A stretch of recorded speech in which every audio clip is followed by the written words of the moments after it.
Welcome to the vendor training course, Tree Removal. In this course, I will discuss the proper way to remove a tree from a property. Let's begin. First, always make sure you have the correct tools and necessary items. You should have on hand a camera, a ladder, ropes, a chainsaw, a rake, a broom, and, if possible, a wood chipper, though it is not required. Once you have the appropriate tools, you are ready to start the tree removal process. Heavy yard debris, such as fallen trees, need to be sawed into smaller pieces and removed from the property.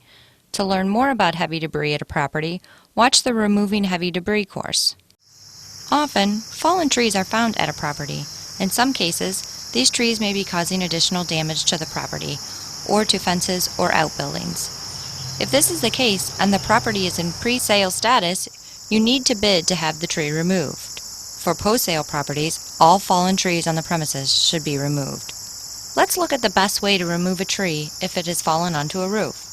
First, you need to gain access to the roof using a ladder. Once you are on the roof, secure a strong, thick rope around the tree. Make sure your knot is tight enough that it will not come loose. Next, you will take a chainsaw to the portion of the tree trunk lying on the roof. The rope should be tied just above where you are sawing. Depending on the size of the tree, 2 people should be on the ground holding the other end of the rope, keeping the tree secure.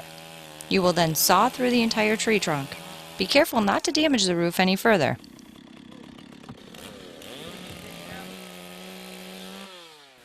Once the tree is sawed into 2 pieces, you should be able to push the bottom portion of the tree off of the roof, now that it is detached from the section lying above the roof.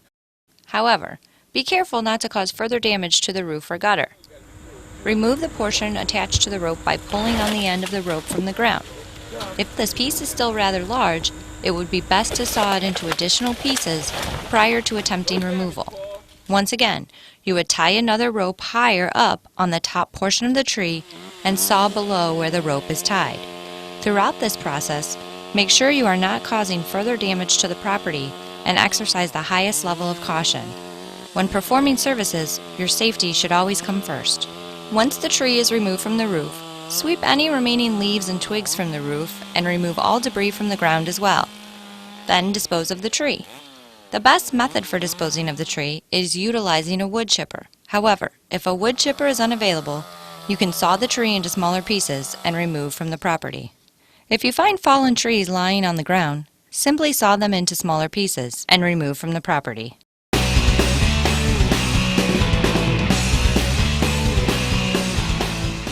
I hope you found this course to be helpful. To learn more about how to complete yard maintenance services at a property, view our additional courses.